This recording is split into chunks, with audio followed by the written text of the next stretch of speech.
irmãos, a paz do Senhor Jesus Cristo. Estamos aqui uma vez mais para mais uma exposição do livro dos Atos dos Apóstolos. Desta feita, iremos expor o capítulo de número 23. No capítulo 22, nós falamos dos eventos que envolveram ali, a prisão de Paulo, o tumulto que foi ocasionado ali pelos seus compatriotas, pelos judeus. E hoje nós vamos falar sobre o julgamento de Paulo em Jerusalém e o seu envio para Cesareia. Então, hoje, compreendendo aí o capítulo de número 23. À guisa de introdução, quero compartilhar aqui rápido com os irmãos. A multidão que prendeu Paulo estava furiosa e o comandante romano seguia um pouco confuso. Ele precisava saber com exatidão qual era a motivação das acusações contra Paulo. Ele tentou algumas maneiras. Por exemplo, ele tentou interrogar a multidão, mas a multidão, uns dizia uma coisa, outros dizia outra, estava meio que esvanecida, então não teve possibilidade de obter informações. Ele também tentou usar a tortura para poder arrancar do próprio Paulo, como nós falamos na exposição passada, mas também não obteve êxito, porque ele não conseguiu, porque Paulo apresentou a sua cidadania romana, então ele também não conseguiu por esse viés. Tá? E então ele agora, ele tentou lançar Paulo para ser julgado pelo Sinédrio, tá, irmãos?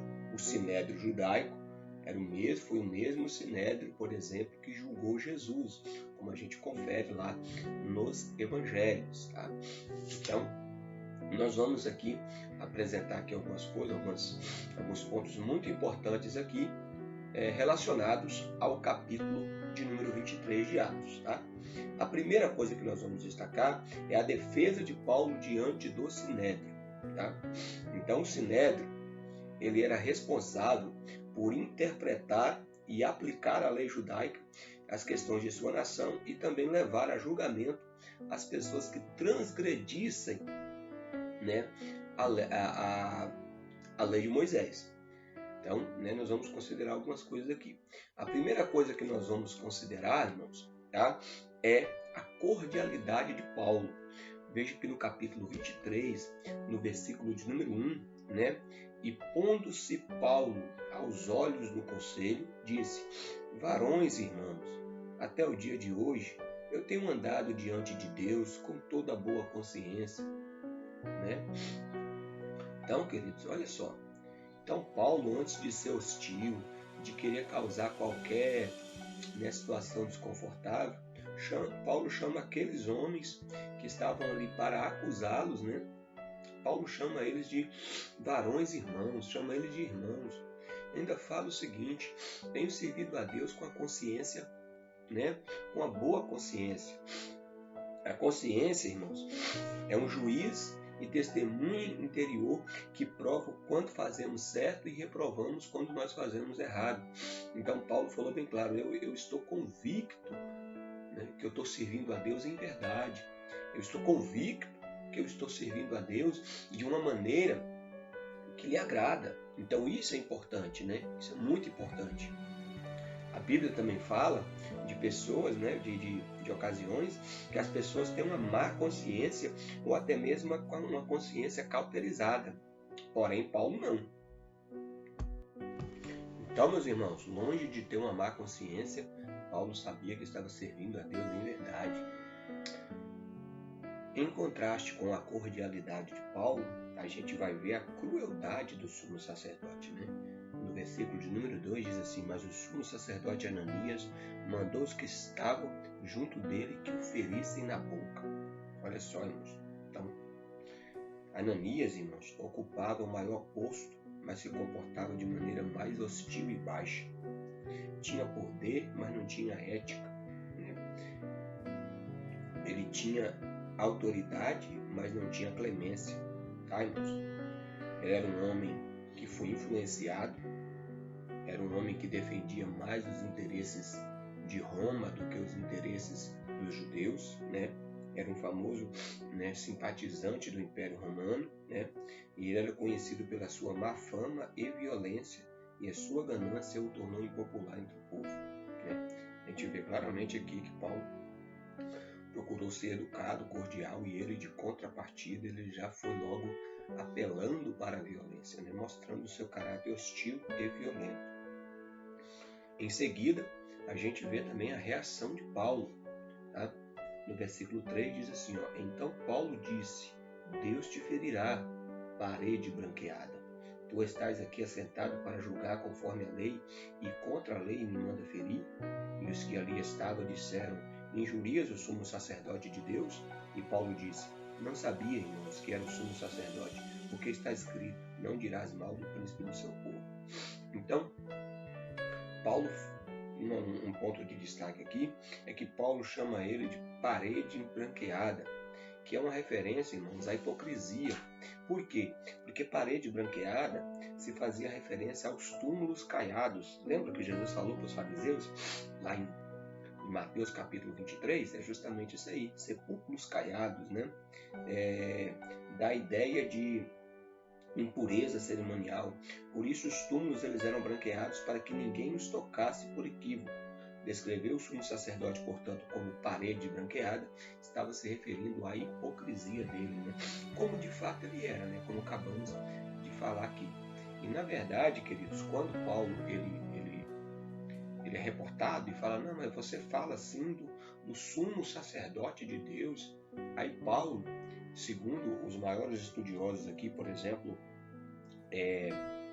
Warren Wieser, ele diz que Paulo foi irônico quando ele disse, não, eu não sabia. Na verdade, Paulo usa isso como ironia para dizer como é que pode uma pessoa estar no posto de sumo sacerdote e agir de maneira tão impiedosa, e agir de maneira tão arrogante, tão hipócrita. Não é digno de um sumo sacerdote que ele haja desta maneira. Então, Paulo ali foi no tom irônico, porque verdadeiramente a lei dizia que não devia falar mal do príncipe do seu povo, mas o príncipe do seu povo, os líderes dos povos judeus, tinha que andar de acordo com a lei do Senhor, né? Coisa que Ananias não fazia nem de longe, né? Andar de acordo com a lei do Senhor. Tá, meus irmãos? Outro ponto que a gente pode ver aqui, queridos, tá? Né? Foi a estratégia de Paulo quando ele estava ali, né, sendo julgado. Qual foi a estratégia de Paulo? A partir do versículo 6 a gente vê aqui, ó. E sabendo Paulo que uma parte era dos saduceus e a outra dos fariseus, tomou no conselho, né, e disse, varões irmãos, eu sou fariseu, filho de fariseu. No tocante à esperança da ressurreição dos mortos, eu sou julgado. E havendo ele dito isto, houve dissensão entre os fariseus e os saduceus, e a multidão se dividiu. E o porquê? Porque os saduceus diziam que não há ressurreição, nem anjo e nem espírito, mas os fariseus reconhecem essas coisas, né? E originou-se um grande clamor, levantando-se os escribas da parte dos fariseus, contendiam, dizendo, nenhum mal achamos neste homem, e se algum espírito ou anjo lhe falou, não resistamos, pois, a Deus. Então, olha a estratégia de Paulo. Paulo conhecia, irmãos, que fariseus e saduceus se dividiam em alguns pontos teológicos, né? Os fariseus, os saduceus, como falou aqui, eles não acreditavam nem em ressurreição, nem em anjo e nem em espírito.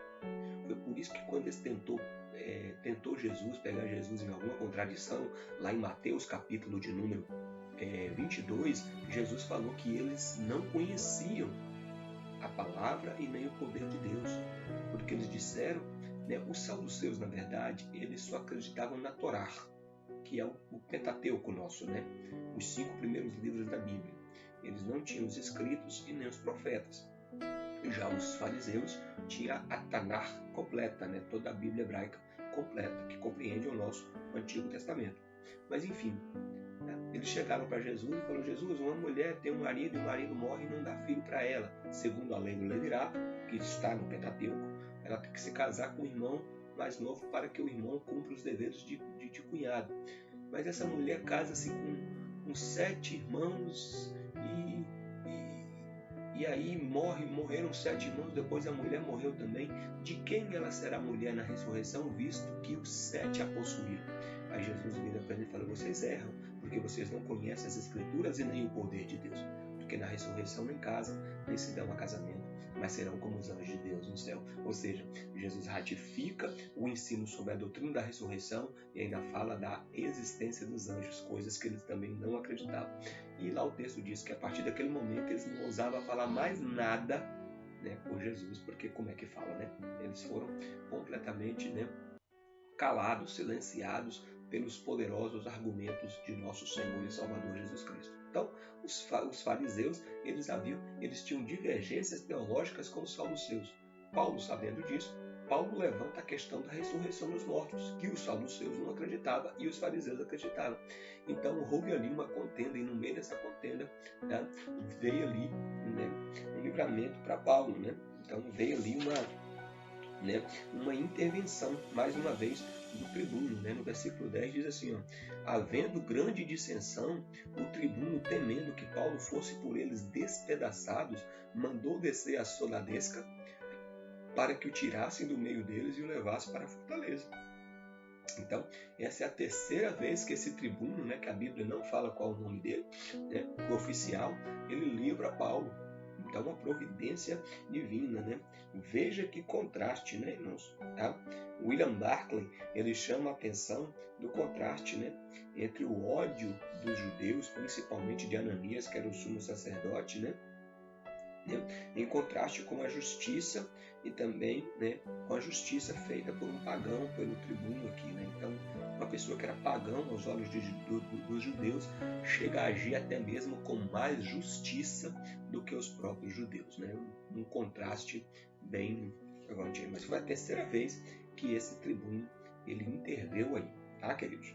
Queridos, o segundo ponto que nós queremos salientar aqui foi a consolação de Deus na vida de Paulo na prisão. Esse versículo 11, ele é tremendo. Veja só, vamos ler?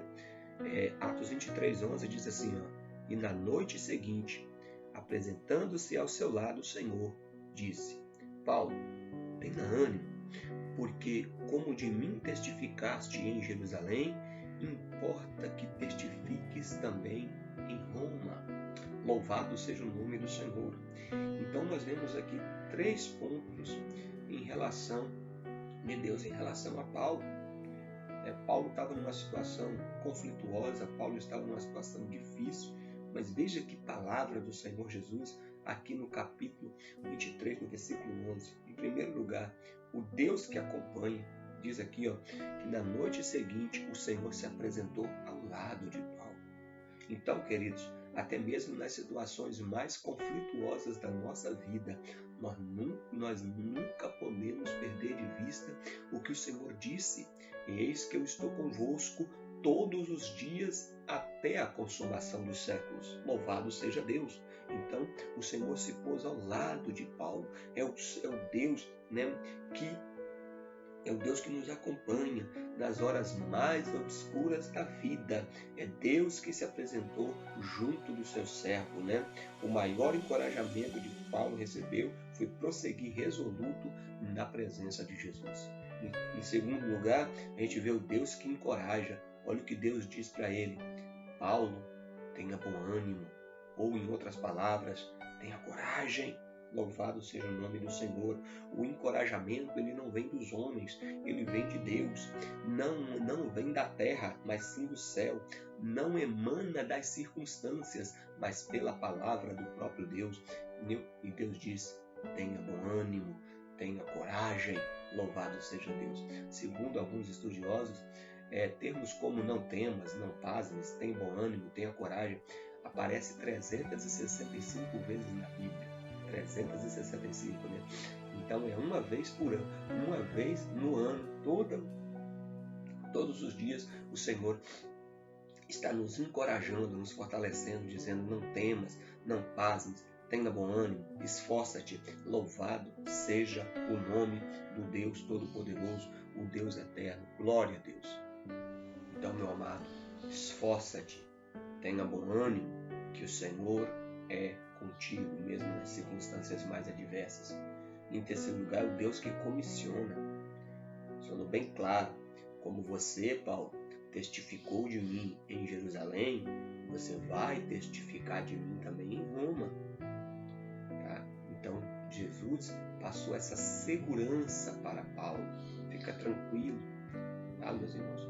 Porque quando Deus tem uma promessa, as circunstâncias muitas vezes virão, as dificuldades também virão, mas nós temos que confiar que aquele que nos comissiona, aquele que nos chamou para realizar uma obra, ele também é poderoso para nos livrar de toda a obra perversa, de toda a obra maligna e nos guardar para o seu reino celestial. A ele a honra, a glória, o louvor e toda a adoração. Aleluia. Né? Então, essas palavras de Jesus aqui, essa experiência que Paulo teve com Jesus foi propícia, porque logo, irmãos, já vem logo, né, uma dificuldade muito grande. Vocês vão ver aqui dos versículos 12 ao 15, uma conspiração que foi levantada contra Paulo. Veja que coisa terrível. Diz assim, ó: e quando já era dia, alguns dos judeus fizeram uma conspiração e juraram, dizendo que não comeriam e nem beberiam enquanto não matassem a Paulo. E eram mais de 40 os que fizeram essa conjuração. Estes, porém, foi ter com os principais dos sacerdotes e anciãos e disseram: conjuramo-nos sob pena de maldição, que de nada provarmos até que matemos Paulo. Agora, pois, vós, com conselho, rogai ao tribuno que vos traga amanhã, como querendo saber alguma coisa sobre os seus negócios, e antes que ele chegue, estaremos prontos para o matar. Meu Deus! Tá vendo, irmãos? Né? Foi uma trama infernal. Falaram até de jejuar, de não comer nada. Que coisa maléfica, né? Usando o jejum, que é até uma prática, né, cristã, mas quando é voltada, claro, para as coisas que agradam a Deus, mas eles usaram até o jejum. Olha que plano maquiavélico. Mas Deus, irmãos, como eu disse, o próprio Paulo disse que o Senhor nos guardará de toda a obra maligna e nos preservará para o seu reino celestial. Deus já havia falado, irmãos. Nós temos que confiar mais, né, na palavra de Deus do que no terror que os homens causam. Tá? Então, Paulo ouviu essa palavra: você vai testemunhar de mim em Roma também, assim como você testemunhou em Jerusalém. E aí, meus irmãos, vários episódios acontecem. O que acontece? Primeiro, um sobrinho de Paulo, como fala aqui no versículo 16, ele ouve a conversa e vai até Paulo. Né? Um sobrinho dele, sobrinho mesmo, filho da irmã dele. Tá? Depois, Paulo chama um dos centuriões e fala assim: olha, leva esse jovem aqui para o tribuno, que ele tem alguma coisa para falar com o tribuno. E quando o jovem, isso está, né, entre os versículos 16 e 25, depois você dá uma lida lá com mais detalhes. Então, quando o jovem vai até o tribuno, o jovem relata tudo. Fala: olha, os judeus estão querendo matar Paulo, falaram até de não comer enquanto eles não matarem Paulo, e eles vão, né, inventar uma história aí, vão falar que quer saber mais alguma coisa sobre o assunto, mas a intenção deles é matar mesmo Paulo. E o tribuno, então, manda fazer o quê? Manda equipar uma tropa com 470 soldados, como está aqui no versículo número 23, né? Chamando 2 centuriões, ele diz: aprontai, né, às 3 horas da noite, né? 3 horas da noite aqui, meus irmãos, tá? Possivelmente é 9 horas, né, da noite, tá? 200 soldados, 70 de cavalo e 200 lanceiros para irem até Cesareia. Então, meus irmãos, foi quase que uma meia guarnição para poder guardar Paulo, né? Então, olha como é que Deus providenciou. Deus providenciou, olha que coisa linda. O sobrinho de Paulo, que ouviu a conversa maléfica dos judeus. O centurião, que conduziu o jovem até a presença do tribuno. Aí entra o tribuno, e o tribuno, chamando ali os centuriões, mandou equipar uma tropa de 470 soldados, né, para poder, né, como fala aqui, né, 200 soldados, 70 de cavalo e também 200 lanceiros. Tá?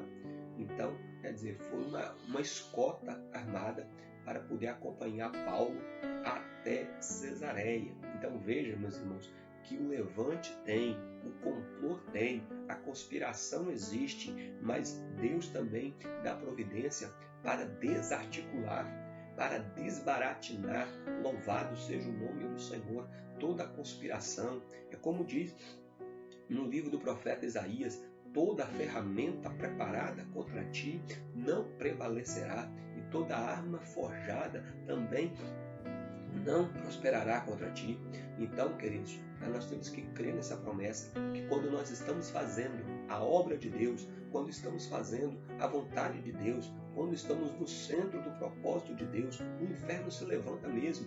Jesus disse que as portas do inferno não prevaleceriam contra a igreja, mas Jesus não disse que não ia lutar, Jesus disse que não ia prevalecer. Louvado seja o nome do Senhor. Então nós precisamos entender essas verdades centrais do Evangelho.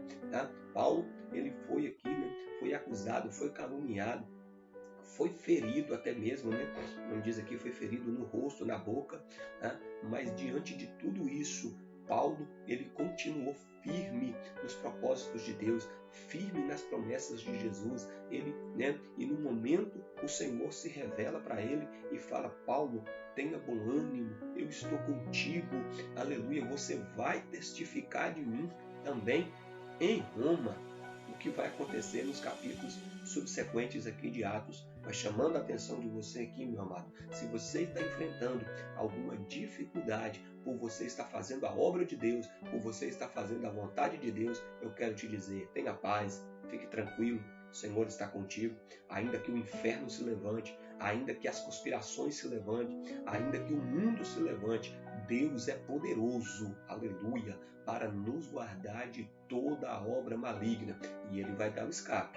No caso de Paulo aqui, usou o sobrinho, usou o centurião, usou o tribuno, usou os soldados, tá? Então, fica atento a isso aí. Deus, o Deus que nos chama, é o Deus também que nos respalda, que nos sustenta, que nos capacita e que nos fortalece a cada instante das nossas vidas. Louvado seja o nome do Senhor, para sempre e eternamente. Amém. Aleluia. E para finalizar, no capítulo 23, nós temos aqui o traslado de Paulo de Jerusalém para Cesareia. A gente vê aqui, que o tribuno, ele ao mandar para Cesareia, ele escreve uma carta para o governador Félix. Esse Félix, irmãos, ele tem uma curiosidade. Ele era escravo. Tá? Ele, na história, ele foi o único escravo que depois de liberto se tornou governador de uma província romana, segundo os anais da história que eu pesquisei aqui em um livro. Tá? Mas também ele não era flor que se cheira também não. Tá? Ele se casou com 3 mulheres, tá? Uma não é identificada, mas o nome da outra, a segunda, ela era neta de Antônio e Cleópatra, e a terceira era Drusila, que é o que aparece aí. Drusila era filha de Herodes Agripa I. Tá? Então, havia ali um casamento entre os descendentes dos líderes e dos poderosos. Então, Félix também não era um homem fácil, Infelizmente, ele era um homem conhecido por ser inescrupuloso e violento e por dar vantagens também para os judeus inescrupulosos. Então, veja, olha aí, mais uma vez, olha na mão de quem que Paulo estava caindo. Mas veja a carta que já o tribuno prepara para ele, dizendo o seguinte, versículo 26, a partir do versículo 26. Licias Félix, potentíssimo governador, saúde. Este homem foi preso pelos judeus e, estando já pronto a ser morto por eles, sobreveio eu, e conjuntamente com a soldadesca, e o levei informando de que ele era romano. Querendo saber a causa do porquê o acusava, levei ao conselho, e achei que o acusavam de alguma questão relacionada à lei. Mas nenhum crime havia nele digno de morte ou de prisão. E sendo-me notificado que os judeus haviam de armar ciladas para este homem, logo te enviei, mandando também aos acusadores que perante ti diga o que tiverem contra ele, passar bem. Então ele manda a carta bem clara, olha, Félix, vou passar na sua responsabilidade. Estou mandando essa carta também para os acusadores deles, de Paulo, e eles vão até você, ou seja, em Cesareia. Jerusalém de Cesareia ficava a cerca de 90 quilômetros de distância, tá? E aí, diante de ti, é que eles vão tratar dessa questão, né? E quando, né, eles chegaram a Cesareia, né, logo ele entregaram a carta ao governador, e no versículo 34 diz que o governador leu a carta e perguntou de que província era, né? Sabendo que era da Cilícia, disse: ouvir-te-ei quando também vierem os teus acusadores. E mandou que o guardassem no pretório de Herodes, porque eles também sabiam, né? Identificou claramente que, como a Cilícia era uma província romana, Paulo era cidadão romano e ele tinha que ser julgado de acordo com o trâmite, né, das leis romanas. Então, queridos, tá aqui, né, nosso rápido comentário sobre o capítulo 23 de Atos. Na semana que vem, nós falaremos sobre o capítulo 24. Peço aos irmãos que continuem compartilhando esse vídeo com alguém, tá? Com um amigo, com um irmão, com seus contatos, tá? Para que mais pessoas sejam alcançadas pela palavra do Senhor. Nós vamos ficando por aqui e que o amor do Pai, a graça do Filho e a comunhão do Espírito Santo esteja contigo e com toda a sua casa, no nome de Jesus. Amém. Amém. Louvado seja o nome do Senhor.